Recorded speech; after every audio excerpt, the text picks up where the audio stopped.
ಪೊಲೀಸರ ವಿಚಾರಣೆ ವೇಳೆ ದರ್ಶನ್ ಪವಿತ್ರ ಗೌಡ ಬಾಯ್ಬಿಟ್ರು ಸ್ಫೋಟಕ ಸತ್ಯ. ರೇಣುಕಾ ಸ್ವಾಮಿಗೆ ಶೆಡ್ನಲ್ಲಿ ಕೂಡೆ ಹಾಕಿ ಚಿತ್ರಹಿಂಸೆ ನೀಡಿದ್ದು ಗ್ಯಾಂಗ್. ಸ್ವಾಮಿಯನ್ನ ಖೆಡ್ಡಾಗೆ ಬೀಳಿಸಲು ಪುಡಾಂಗ್ ಪಡೆ ಎಷ್ಟು ದಿನದಿಂದ ಸಂಚು ರೂಪಿಸಿತ್ತು? ಇದೆಲ್ಲವನ್ನ ನೋಡೋಣ ಡಿ ಗ್ಯಾಂಗ್ ಸತ್ಯ ನ್ಯೂಸ್ ಎಕ್ಸ್‌ಪ್ರೆಸ್‌ನಲ್ಲಿ. ಅಶ್ಲೀಲ ಮೆಸೇಜ್ ಮಾಡಿದ್ರೆ ಸರಿ ಇರಲ್ಲ ಅಂತ ರೇಣುಕಾ ಸ್ವಾಮಿಗೆ ವಾರ್ನ್ ಮಾಡಿದ್ದೆ ಅಂತ ಮರ್ಡರ್ ಆರೋಪಿ ದರ್ಶನ್ ಹೇಳಿರೋ ಮಾಹಿತಿ ಲಭ್ಯವಾಗಿದೆ. ದುಡ್ಡು ಕೊಟ್ಟು ಊಟ ಮಾಡಿಕೊಂಡು ಊರಿಗೆ ಹೋಗು ಅಂತ ಹೇಳಿ ಅಲ್ಲಿಂದ ಹೊರಟು ಹೋದೆ.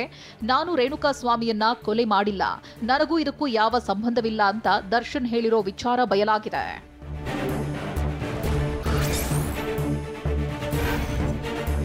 ರೇಣುಕಾ ಹತ್ಯೆ ಬಗ್ಗೆ A3 ಪವನ್ ಕೂಡ ಸತ್ಯ ಕಕ್ಕಿದ್ದಾನೆ. ರೇಣುಕಾ ಸ್ವಾಮಿ ಪವಿತ್ರ ಅಕ್ಕನಿಗೆ ಅಶ್ಲೀಲ ಮೆಸೇಜ್ ಮಾಡ್ತಾ ಇದ್ದ. ಪವಿತ್ರ ಅಕ್ಕ ಇದ್ಯಾರು ಪತ್ತೆ ಮಾಡು ಅಂತ ನನಗೆ ಹೇಳಿದ್ರು. ನಾನು ಪವಿತ್ರ ಗೌಡ ಹೆಸರಿನಲ್ಲಿ ರೇಣುಕಾ ಸ್ವಾಮಿಗೆ ಚಾಟ್ ಮಾಡಿದ್ದೆ. ರೇಣುಕಾ ಸ್ವಾಮಿ ಜೊತೆ ಚಾಟ್ ಮಾಡ್ತಾ ಮೊಬೈಲ್ ನಂಬರ್ ಪಡೆದೆ ಅಂತ ವಿಚಾರಣೆ ವೇಳೆ ಬಾಯ್ ಬಿಟ್ಟಿದ್ದಾನೆ.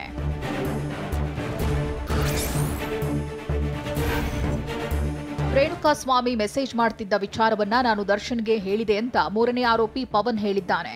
ರೇಣುಕಾ ಸ್ವಾಮಿಯನ್ನ ಕರೆಸಿ ಶೆಡ್ನಲ್ಲಿ ಎಲ್ಲಾ ಸೇರಿ ಹಲ್ಲೆ ಮಾಡಿದ್ವಿ. ರೇಣುಕಾ ಮೂರ್ಛೆ ಹೋಗಿರಬಹುದು ಅಂದ್ಕೊಂಡ್ವಿ, ಆದರೆ ರೇಣುಕಾ ಸ್ವಾಮಿ ಸತ್ತು ಹೋಗಿದ್ದ ಅಂತ ಪೊಲೀಸರ ಎದುರು ಹತ್ಯೆ ಬಗ್ಗೆ ಪವನ್ ವಿವರಿಸಿದ್ದು ಎಲ್ಲರಿಗೂ ಶಾಕ್ ಆಗಿದೆ.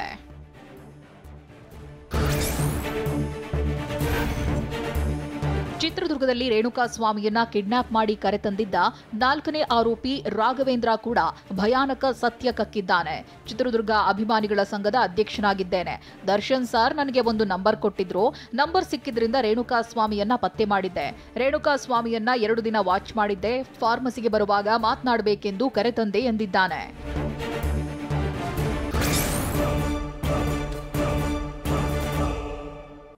ರೇಣುಕಾ ಸ್ವಾಮಿ ಕೊಲೆ ಕೇಸ್ನಲ್ಲಿ ತಗಲಾಕೊಂಡು ದಿಕ್ಕಿಟ್ಟಿರುವ ದರ್ಶನ್. ದಾಸನನ್ನ ನಂಬಿಕೊಂಡು ಹಣ ಹೂಡಿದ್ದ ನಿರ್ಮಾಪಕರಿಗೆ ಶುರುವಾಯಿತು ಟೆನ್ಷನ್. ಮರ್ಡರ್ ಪ್ರಕರಣದ ಆರೋಪಿಗಳಿಗೆ ಖೆಡ್ಡಾ ತೋಡ್ತಾ ಇರುವ ಪೊಲೀಸರು. ಇದೆಲ್ಲವನ್ನ ನೋಡೋಣ ದರ್ಶನ್ ಚಡಪಡಿಕೆ ನ್ಯೂಸ್ ಎಕ್ಸ್‌ಪ್ರೆಸ್‌ನಲ್ಲಿ.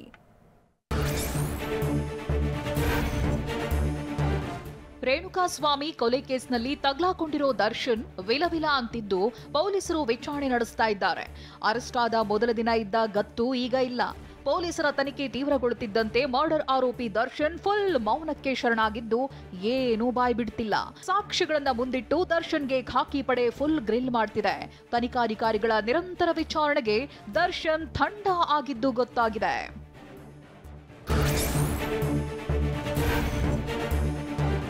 ಡೆಡ್ಲಿ ಡಿ ಗ್ಯಾಂಗ್ನ ರಕ್ತ ಚರಿತ್ರೆಯನ್ನ ಪೊಲೀಸರು ಹೊರಗೆಳಿತಿದ್ದಾರೆ. ವಿಚಾರಣೆ ಟೆನ್ಷನ್ ನಡುವೆ ದರ್ಶನ್ಗೆ ಭವಿಷ್ಯ ಮುಂದೆ ಹೇಗೆ ಅನ್ನೋ ಚಿಂತೆ ಕಾಡ್ತಿದೆ. ಮುಂದೇನಾಗುತ್ತೋ ಅಂತ ಕಂಗೆಟ್ಟು ಕೂತಿದ್ದು ಯಾಕಾದ್ರೂ ಈ ತಪ್ಪು ಮಾಡಿದ್ನು ಅಂತ ಪಶ್ಚಾತ್ತಾಪ ಪಡೋ ಸ್ಥಿತಿ ಬಂದಿದೆ. ರಾತ್ರಿ ನಿದ್ದೆ ಇಲ್ಲದೆ ಪದೇ ಪದೇ ಮೇಲೆದ್ದು ಚಡಪಡಿಸುತ್ತಿದ್ದು ಡಿ ಗ್ಯಾಂಗ್ನ ಇಂಚಿಂಚು ಕೃತ್ಯವನ್ನ ಪೊಲೀಸರು ಹೊರಗೆಳಿತಿದ್ದಾರೆ.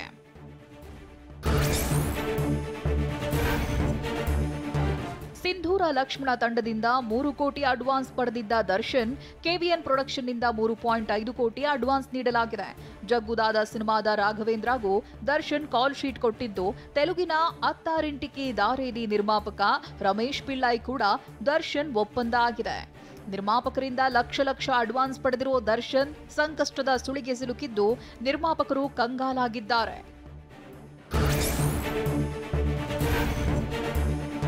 ಡಿ ಗ್ಯಾಂಗ್ನ ಮತ್ತಿಬ್ಬರು ಆರೋಪಿಗಳು ಅಂಧರಾಗಿದ್ದಾರೆ.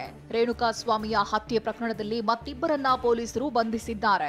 ಚಿತ್ರದುರ್ಗ ನಗರದಲ್ಲಿ ಹತ್ಯೆ ಪ್ರಕರಣದ A6 ಜಗ್ಗ ಅಲಿಯಾಸ್ ಜಗದೀಶ್, A7 ಅನು ಅಲಿಯಾಸ್ ಅನುಕುಮಾರ್ ಲಾಕ್ ಆಗಿದ್ದಾರೆ. ಚಿತ್ರದುರ್ಗ ಡಿವೈಎಸ್ಪಿ ದಿನಕರ್ ಕಾಮಾಕ್ಷಿಪಾಳ್ಯ ಪೊಲೀಸರು ಬಂಧನ ಮಾಡಿ ಬೆಂಗಳೂರಿಗೆ ಕರೆತಂದಿದ್ದಾರೆ.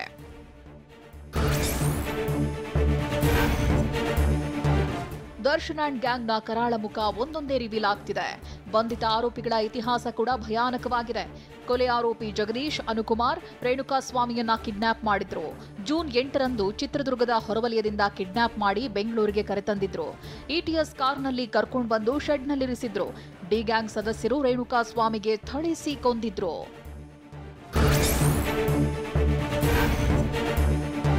ಕೊಲೆ ಪ್ರಕರಣದ 8ನೇ ಆರೋಪಿ ರವಿಶಂಕರ್ ಚಿತ್ರದುರ್ಗದ ಡಿವೈಎಸ್ಪಿ ಕಚೇರಿಗೆ ಶರಣಾಗಿದ್ದಾನೆ. ಡಿವೈಎಸ್ಪಿ ದಿನಕರ್ ಬಳಿ ಶರಣಾದ ಚಾಲಕ ರವಿಶಂಕರ್ ಸರೆಂಡರ್ ಆಗಿದ್ದು ತಪ್ಪೊಪ್ಪಿಕೊಂಡಿದ್ದಾನೆ. ಬಾಡಿಗೆಗೆ ಅಂತ ಜಗದೀಶ್ ರಘು ಕರೆಸಿಕೊಂಡಿದ್ರು. ಚಿತ್ರದುರ್ಗದ ಕುಂಚಿಗೆರಾಳ್ ಬಳಿ ಆಟೋದಲ್ಲಿ ರೇಣುಕಾ ಸ್ವಾಮಿಯನ್ನ ಕರೆತಂದಿದ್ರು. ಇದಾದ ಬಳಿಕ ದರ್ಶನ್ ಭೇಟಿಗೆಂದು ಹೇಳಿ ಆತನನ್ನ ಕರ್ಕೊಂಡು ಬಂದು ಡಿ ಗ್ಯಾಂಗ್ ಕೊಲೆ ಮಾಡಿದೆ.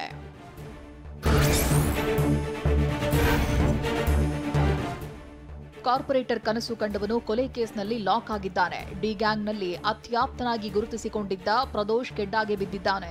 ರೇಣುಕಾಸ್ವಾಮಿ ಮರ್ಡರ್ ಕೇಸ್ನಲ್ಲಿ A14 ಆಗಿರುವ ಪ್ರದೋಷ್ ಮುಂಬರುವ ಬಿಬಿಎಂಪಿ ಚುನಾವಣೆಯಲ್ಲಿ ಸ್ಪರ್ಧೆಗೆ ಪ್ಲಾನ್ ಮಾಡಿದ್ದ. ಗಿರಿನಗರ ವಾರ್ಡ್ನಿಂದ ಸ್ಪರ್ಧಿಸೋದಕ್ಕೆ ಸಿದ್ಧತೆ ನಡೆಸಿದ್ದ.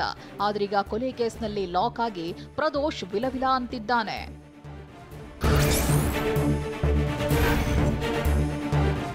ದರ್ಶನ್ ಅಂಡ್ ಗ್ಯಾಂಗ್ ಒಂದೊಂದೇ ಸಾಕ್ಷ್ಯ ಉರುಳಾಗ್ತಿದೆ. ಕೊಲೆ ನಡೆದ ದಿನ ಎಣ್ಣೆ ಪಾರ್ಟಿ ಮಾಡಿದ್ದ ಡಿ ಗ್ಯಾಂಗ್ ನಶೆಯಲ್ಲಿ ತೇಲ್ತಾ ಇತ್ತು. ಸ್ಟೋನಿ ಬ್ರೋಕ್ ರೆಸ್ಟೋರೆಂಟ್ನಲ್ಲಿ ಪೊಲೀಸರಿಗೆ ಮಹತ್ವದ ಎವಿಡೆನ್ಸ್ ಲಭ್ಯವಾಗಿದೆ. ದರ್ಶನ್, ವಿನಯ್ ಸೇರಿ ಹಲವರು ಎಣ್ಣೆ ಹೀರಿದ್ರು. ಸಿಸಿ ಕ್ಯಾಮೆರಾದಲ್ಲಿ ಎಲ್ಲಾ ಆರೋಪಿಗಳಿರೋದು ಪತ್ತೆಯಾಗಿದೆ. ರೆಸ್ಟೋರೆಂಟ್ನಲ್ಲಿ ಆರೋಪಿಗಳಿರುವ ಸಿಸಿಟಿವಿ ದೃಶ್ಯ ಸೀಸ್ ಮಾಡಲಾಗಿದೆ.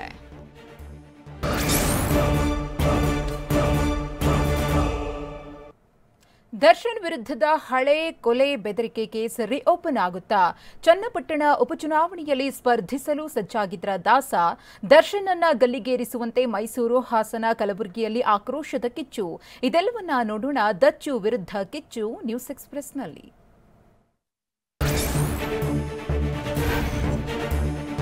ದರ್ಶನ್ ಮೇಲೆ ಕೊಲೆ ಆರೋಪದ ಬಗ್ಗೆ ಪ್ರತಿಕ್ರಿಯಿಸಿದ ಸಿಪಿ ಯೋಗೇಶ್ವರ್, ಇದೊಂದು ವಿಚಿತ್ರ ಕೇಸ್ ಅನಿಸ್ತಿದೆ ಅಂತ ಹೇಳಿದ್ರು.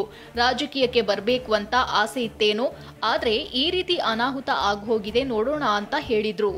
ಅಚ್ಚೇರಿ ಅಭ್ಯರ್ಥಿ ಈಗ ಜೈಲ್ ಕಂಬಿ ಎಣಿಸ್ತಾ ಇದ್ದಾರೆ. ಅಚ್ಚೇರಿ ಅಭ್ಯರ್ಥಿ ಯಾರು ಅಂತ ಗೊತ್ತಿದೆ ನನಗೆ, ಯಾರನ್ನ ಹಾಕಬೇಕು ಅಂತ. ಅವ್ರು ಯಾವುದೋ ಕೊಲೆ ಕೇಸ ಸಿಗಾಕೊಂಡು ಜೈಲ್ ಕಂಬಿ ಎಣಿಸ್ತಾ ಇದ್ದಾರೆ. ಪಾಪ ಅಚ್ಚೇರಿ ಅಭ್ಯರ್ಥಿನೂ ಬರಲಿ, ಇನ್ಯಾರಾದ್ರೂ ಬರಲಿ. ಅವರು ಒಬ್ಬರು ಈಗ ಮರ್ಡರ್ ಕೇಸ ಸಿಗಾಕೊಂಡಿದ್ದಾರೆ. ಅವರೇ ಅಚ್ಚೇರಿ ಅಭ್ಯರ್ಥಿ ಮಾಡಬೇಕು ಅಂತ ಅವ್ರು ಇದ್ದರು. ಹಾಗಾಗಿ ಅದು ಆಗಲ್ಲ. ಈಗ ಬಹುಶಃ ಇನ್ನೊಬ್ರು ಯಾರಾದ್ರು ಹೊಸ ಅಚ್ಚೇರಿ ಅಭ್ಯರ್ಥಿ ಅವ್ರು ಹುಡುಕ್ಬೋದು ನೋಡಿ. ಉಪ್ಪು ತಿಂದವರು ನೀರು ಕುಡಿಯಲೇಬೇಕು. ದರ್ಶನ್ ತಪ್ಪು ಮಾಡಿದ್ರೆ ಕ್ರಮ ಆಗ್ಲಿ ಅಂತ ಫಿಲ್ಮ್ ಚೇಂಬರ್ನ ಮಾಜಿ ಅಧ್ಯಕ್ಷ ಸಾರಾ ಗೋವಿಂದು ಹೇಳಿದ್ದಾರೆ. ಬೆಂಗಳೂರಿನಲ್ಲಿ ಮಾತನಾಡಿದ ಅವರು, ನಾವ್ಯಾರೂ ದರ್ಶನ್ ರನ್ನ ಸಮರ್ಥನೆ ಮಾಡಲ್ಲ. ನಿರಪರಾಧಿ ಅನ್ನೋದು ಯಾವಾಗ? ಇನ್ನು 6 ತಿಂಗಳು, ವರ್ಷ ಆಗಬೇಕು. ಅಲ್ಲಿಯವರೆಗೆ ಅವರೇ ಬರೋದಿಲ್ಲವಲ್ಲ ಅಂತ ಹೇಳಿದ್ರು. ಉಪ್ಪು ತಿಂದ ನೀರು ಕುಡಿಬೇಕು. ದರ್ಶನ್ ಮಾಡಿದ್ರೆ ಅವರಿಗೆ ತಕ್ಕ ಶಿಕ್ಷೆ ಆಗಲಿ. ನಾವು ಅವ್ರ ಪರವಾಗಿ ಏನು ಮಾತಾಡೋದಿಲ್ಲ ಅಥವಾ ವಹಿಸ್ಕೊಳ್ಳೋದು ಇಲ್ಲ. ಆ ಒಂದು ಪೊಲೀಸ್ ಇಲಾಖೆಯಲ್ಲಿ ತನಿಖೆ ಆಗಲಿ. ತನಿಖೆ ಆದಮೇಲೆ FIR ಆದಮೇಲೆ ನಾವು ಕಾನೂನು ಮೇಲೆ ಗೌರವ ಇಟ್ಟಿದ್ದೀವಿ. ಕಾನೂನು ಯಾವ ಕ್ರಮ ಜರುಗಿಸುತ್ತೋ ಅದೇ ರೀತಿ ನಾವು ಕೂತ್ಕೊಂಡು ಕಲಾವಿದರ ಸಂಘ ಎಲ್ಲ ಚಿತ್ರೋದ್ಯಮವನ್ನು ಕರೆದು ನಾವು ಒಂದು ಸಭೆ ಮಾಡಿ ಅಲ್ಲಿ ಒಂದು ಅಂತಿಮ ತೀರ್ಮಾನಕ್ಕೆ ನಾವು. ನಟ ದರ್ಶನ್ ವಿರುದ್ಧ ದಾವಣಗೆರೆ ಜಿಲ್ಲೆಯಲ್ಲೂ ಪ್ರತಿಭಟನೆಯ ಕಿಚ್ಚು ಜೋರಾಗಿದೆ. ಹರಿಹರದಲ್ಲಿ ಪ್ರತಿಭಟನೆ ನಡೆಸಿದ ಕರವೇ ಕಾರ್ಯಕರ್ತರು ಅಭಿಮಾನಿಯನ್ನ ನಂಬಿಸಿ ಕರೆದುಕೊಂಡು ಹೋಗಿ ಕೊಲೆ ಮಾಡಲಾಗಿದೆ. ಇಂತಹ ನಟನಿಗೆ ತಕ್ಕ ಶಿಕ್ಷೆ ಆಗಬೇಕು ಎಂದು ಆಗ್ರಹಿಸಿ ಹರಿಹರ ನಗರದ ಪ್ರಮುಖ ಬೀದಿಯಲ್ಲಿ ಪ್ರತಿಭಟನೆ ನಡೆಸಿದ್ರು. ಪ್ರತಿಭಟನೆ ಬಳಿಕ ತಹಶೀಲ್ದಾರ್ಗೆ ಕರವೇ ಕಾರ್ಯಕರ್ತರು ಮನವಿ ಸಲ್ಲಿಸಿದ್ರು.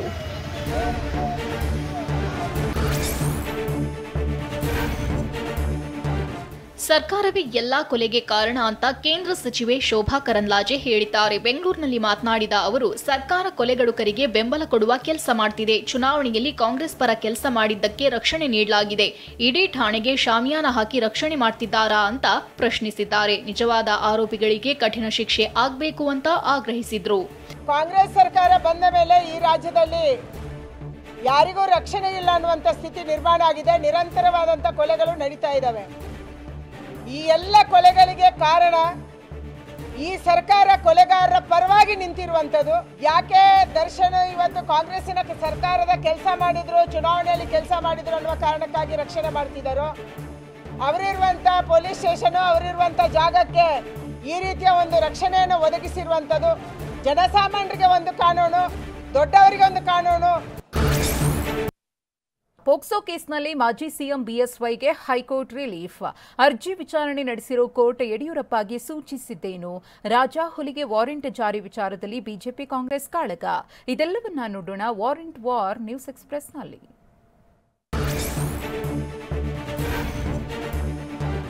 ಬಿಎಸ್ ಯಡಿಯೂರಪ್ಪರನ್ನ ಬಂಧಿಸದಂತೆ ಹೈಕೋರ್ಟ್ ಆದೇಶಿಸಿದ್ದು ತನಿಖೆಗೆ ಹಾಜರಾಗುವಂತೆ ಬಿಎಸ್ವೈಗೆ ಹೈಕೋರ್ಟ್ ಸೂಚನೆ ನೀಡಿದೆ.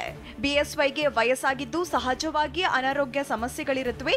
June 17ರಂದು ಹಾಜರಾಗುವುದಾಗಿ BSY ಉತ್ತರಿಸಿದ್ದಾರೆ. ಹೀಗಾಗಿ ಬಂಧಿಸಿ ತನಿಖೆಗೊಳಪಡಿಸುವ ಅಗತ್ಯವಿಲ್ಲ ಅಂತ ಹೈಕೋರ್ಟ್ ಹೇಳಿದೆ.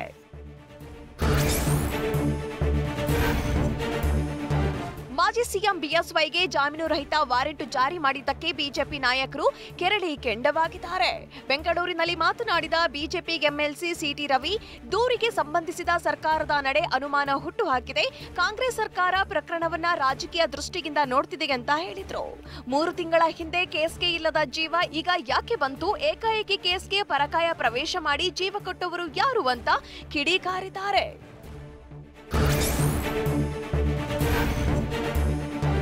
ಮಾಜಿ ಸಿಎಂ ಬಿಎಸ್ ಯಡಿಯೂರಪ್ಪ ವಿರುದ್ಧ ವಾರೆಂಟ್ ಜಾರಿ ಆಗಿದ್ದಕ್ಕೆ ಸಿಟಿ ರವಿ ಕಿಡಿಕಾರಿದ್ದಾರೆ. ಗೃಹ ಸಚಿವರ ಅಂದಿನ ಹೇಳಿಕೆಗೂ ಇಂದಿನ ಹೇಳಿಕೆಗೂ ವ್ಯತ್ಯಾಸ ಇದೆ. ಡಿಸಿಎಂ ತಮ್ಮನ ಸೋಲಿನ ಆಘಾತ ಕಾರಣವೇ?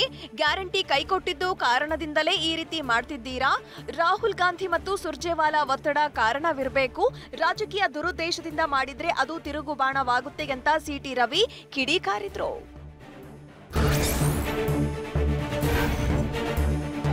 ಬಿಎಸ್ ಯಡಿಯೂರಪ್ಪನವರಿಗೆ ವಾರೆಂಟ್ ಜಾರಿಯಾಗಿದೆ. ಅವರು ಬೇಗ ಬಂದ್ರೆ ಒಳ್ಳೆಯದು, ಇಲ್ಲದಿದ್ರೆ ಯಡಿಯೂರಪ್ಪನವರನ್ನ ಕರ್ಕೊಂಡು ಬರ್ತಾರೆ ಅಂತ ಗೃಹ ಸಚಿವ ಡಾಕ್ಟರ್ ಜಿ ಪರಮೇಶ್ವರ್ ಹೇಳಿದ್ದಾರೆ. ಬೆಂಗಳೂರಿನಲ್ಲಿ ಮಾತನಾಡಿದ ಅವರು, ಬಿಎಸ್ವೈರಿಂದ ಪ್ರಕರಣ ಸಂಬಂಧ ಮಾಹಿತಿ ಪಡಿತಾರೆ, ನಂತರ ಕಾನೂನು ಪ್ರಕಾರವೇ ಕ್ರಮ ತೆಗೆದುಕೊಳ್ತಾರೆ ಅಂತ ಹೇಳಿದ್ರು. ಅವರಿಗೆ ಕರ್ಕೊಂಡು ಬರ್ತಾರೆ, ಕರ್ಕೊಂಡು ಬಂದು ಅವರಿಂದ ಮಾಹಿತಿಗಳು ತಗೊಂಡು ಆಮೇಲೆ ಮುಂದೆ ಕಾನೂನು ಪ್ರಕಾರ ಏನು ಕ್ರಮ ತಗೊಳ್ಬೇಕು ತಗೊಳ್ತಾರೆ. ಇನ್ವೆಸ್ಟಿಗೇಷನ್ ಅಂತ ಅಂದ್ರೆ ಅದೆಲ್ಲ ಈಗ FSLಗೆ ಅವರು ಕಳಿಸಿದ್ರು, ಅದನ್ನೆಲ್ಲ ರಿಪೋರ್ಟ್ಸ್ ಎಲ್ಲ ಬರಬೇಕಲ್ವ, ಅದನ್ನೆಲ್ಲ ಮಾಡಿ ಆ ಪ್ರೊಸೀಜರಲ್ಲಿ ಏನು ಮಾಡಬೇಕು. ಯಾಕೆಂದರೆ ಅವರು ದೊಡ್ಡವರು ಇದ್ದಾರೆ, VIP ಇದ್ದಾರೆ ಅಂತ ಹೇಳಿ ಅವರಿಗೆಲ್ಲ ಎಲ್ಲವನ್ನು ಕೂಡ ಅವರು ಪರಿಶೀಲನೆ ಮಾಡಿ ಆನಂತರ ಮುಂದುವರಿಬೇಕು. ಏಕಾಏಕಿಯಾಗಿ ಒಂದು ವೇಳೆ ತಪ್ಪಾದರೆ ಪೊಲೀಸ್ನವ್ರ ಮೇಲೆ ಬರುತ್ತಲ್ವ. ಬಿಎಸ್ ಯಡಿಯೂರಪ್ಪ ವಿಚಾರದಲ್ಲಿ ಸೇಡಿನ ರಾಜಕಾರಣ ಅಂತಾನೆ ಬಿಜೆಪಿಗರು ಹೇಳ್ತಿದ್ದಾರೆ. ಆದ್ರೆ ಬಿಜೆಪಿಯವರು ಸುಮ್ಮನೆ ಅಂತ ಗೃಹ ಸಚಿವ ಡಾಕ್ಟರ್ ಜಿ ಪರಮೇಶ್ವರ್ ಹೇಳಿದ್ದಾರೆ. ಇನ್ನು ಇದರಲ್ಲಿ ರಾಹುಲ್ ಗಾಂಧಿ ಪಾತ್ರ ಇದೆ ಅಂತ ಹೇಳ್ತಾರೆ. ಆದ್ರೆ ಇದರಲ್ಲಿ ರಾಹುಲ್ ಗಾಂಧಿ ಭಾಗಿಯಾಗಿಲ್ಲ ಅಂತ ಹೇಳಿದ್ರು.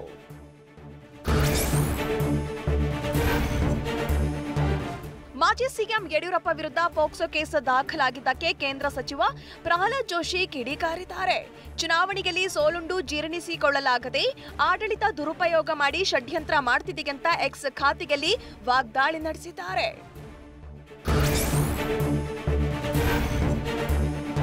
ಬಿಎಸ್ ಯಡಿಯೂರಪ್ಪ ವಿರುದ್ಧ ಇಲ್ಲಸಲ್ಲದ ಕೇಸ್ ತರ್ತಿದ್ದಾರೆ. ಇಲ್ಲಸಲ್ಲದ ಪ್ರಕರಣ ಎಳೆಯುತ್ತಿರುವುದು ರಾಜಕೀಯ ವೈಷಮ್ಯ ಅಂತ ಕೇಂದ್ರ ಸಚಿವ ಪ್ರಹ್ಲಾದ್ ಜೋಶಿ ಕಿಡಿಕಾರಿದ್ದಾರೆ. ನಿಮ್ಮ ಈ ದುರ್ಬುದ್ಧಿಗೆ ನೀವು ತಕ್ಕ ಪಾಠವನ್ನ ಕಲಿಯಲಿದ್ದೀರಿ ಅಂತ ಟ್ವೀಟ್ ಮೂಲಕ ಹೇಳಿದ್ದಾರೆ.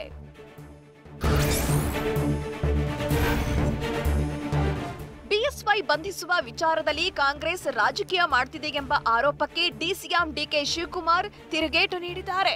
ಕಾಂಗ್ರೆಸ್ ಯಾರ ಮೇಲೂ ದ್ವೇಷ ಮಾಡಲ್ಲ ಅಂತ ಹೇಳಿದ್ದಾರೆ. ಬೆಂಗಳೂರಿನಲ್ಲಿ ಮಾತನಾಡಿದ ಅವರು, ರಾಹುಲ್ ಗಾಂಧಿ ಕಷ್ಟ ಅವರಿಗೆ, ಅವರ ಮೇಲೆ ಕೇಸ್ ಹಾಕಿದ್ದು ಯಾವ ರಾಜಕಾರಣ? ದ್ವೇಷದ ರಾಜಕಾರಣ ಮಾಡ್ತಿರೋದು ಬಿಜೆಪಿಯವರು ಅಂತ ತಿರುಗೇಟು ನೀಡಿದ್ರು. ಕಾಂಗ್ರೆಸ್ ಪಾರ್ಟಿ ಯಾರ ಮೇಲೂ ದ್ವೇಷ ಮಾಡ್ಲಿಕ್ಕೆ ಹೋಗುದಿಲ್ಲ. ದ್ವೇಷದ ರಾಜಕಾರಣದ ಬಗ್ಗೆ ನಾನೇನಾದ್ರು ಮಾತಾಡಕ್ಕೆ ಹೋದ್ರೆ ಅದು ಎಲ್ಲೆಲ್ಲೂ ಹೋಗ್ತದೆ. ನನಗೂ ಅಯ್ಯೋ ಅನಿಸ್ತದೆ. ಯಾಕೆ ನಾವೆಲ್ಲ ಇದಕ್ಕೆಲ್ಲ ಅನುಭವಿಸಿರೋ ನಾವು. ದ್ವೇಷದ ರಾಜಕಾರಣ ಮಾಡ್ತಾರೋ ಬಿಜೆಪಿಯವರು. ಏನು ಅವರೇನು ಅಡ್ವರ್ಟೈಸ್ಮೆಂಟ್ ಕೊಟ್ಟಿದ್ದಾರೆ ರಾಹುಲ್ ಗಾಂಧಿ AICC ಅಧ್ಯಕ್ಷರ, KPCC ಅಧ್ಯಕ್ಷರ, ಅವ್ರೇನು ಅಡ್ವರ್ಟೈಸ್ಮೆಂಟ್ ಕೊಟ್ಟಿರಲಿಲ್ಲ. ನಾನು ಅಡ್ವರ್ಟೈಸ್ಮೆಂಟು ನಮ್ಮ KPCಯಿಂದ ಕೊಟ್ಟಿದ್ದು ಏನು ಯತ್ನಾಳ್ ಹಾಕಿದ್ದಾನೆ ಮತ್ತು ಪೇಪರ್ ಏನು ಬಂದಿದೆ ಅದನ್ನು ಅಡ್ವರ್ಟೈಸ್ಮೆಂಟ್ ಕೊಟ್ಟಿದ್ದು. ನಮ್ಮಲ್ಲಿ ಕೇಸ್ ಹಾಕಿ ನಾವು ಕೋರ್ಟ್ಗೆ ಹೋಗ್ಲಿಲ್ವಾ? ಅದನ್ನೇನು ಕರೀತಾರೆ? ಯಡಿಯೂರಪ್ಪನವರ ವಿರುದ್ಧ ರಾಜಕೀಯ ದ್ವೇಷದ ಪ್ರಶ್ನೆಯೇ ಇಲ್ಲ. ಪೋಕ್ಸೋ ಆಕ್ಟ್ ಅತ್ಯಂತ ಗಂಭೀರವಾದದ್ದು, ಹೀಗಾಗಿ ನಾವು ಇದರಲ್ಲಿ ಯಾವುದೇ ಹಸ್ತಕ್ಷೇಪ ಮಾಡಲ್ಲ ಅಂತ ಸಚಿವ MB ಪಾಟೀಲ್ ಹೇಳಿದ್ದಾರೆ. ಬೆಂಗಳೂರಿನಲ್ಲಿ ಮಾತನಾಡಿದ ಅವರು, ಪೋಕ್ಸೋ ಆಕ್ಟ್ ಅತ್ಯಂತ ಗಂಭೀರವಾದದ್ದು, ಅಪ್ರಾಪ್ತರ ಮೇಲೆ ದೌರ್ಜನ್ಯವಾದರೆ ಪೋಕ್ಸೋ ಕೇಸ್ ದಾಖಲಾಗುತ್ತೆ ಅಂತ ಹೇಳಿದರು. ಇಲ್ಲಿ ಯಡಿಯೂರಪ್ಪನವರ ವಿರುದ್ಧ ಇವತ್ತು ಕೋರ್ಟ್ ಸಹ ನಾನ್ ಬರೇಬಲ್ ವಾರೆಂಟ್ ಇಶ್ಯೂ ಮಾಡಿದೆ. ಸರ್ಕಾರ ಅಲ್ಲ, ಅದು ಕೋರ್ಟ್ ಇಶ್ಯೂ ಮಾಡಿದೆ ಅಂಡರ್ ಪೋಸ್ಕೋ ಆ್ಯಕ್ಟು. ಮತ್ತು ಮ್ಯಾಜಿಸ್ಟ್ರೇಟ್ ಮುಂಟು ಅವರು ಹುಡುಗಿ ಸ್ಟೇಟ್ಮೆಂಟ್ ಕೂಡ ಮಾಡಿದ್ದಾರೆ. ಹೀಗೆಲ್ಲ ಇದ್ದಾಗ ಇದು ಕೋರ್ಟು ತನ್ನ ನಿರ್ಣಯ ತಗೋತದೆ. ಪೋಸ್ಕೋ ಆ್ಯಕ್ಟು ಸಹ ಅಟ್ರಾಕ್ಟ್ ಆಗಿದೆ. ಹೀಗಾಗಿ ಯಾರ್ದು ಹಸ್ತಕ್ಷೇಪ ಸಂಬಂಧ ಬರೋದಿಲ್ಲ.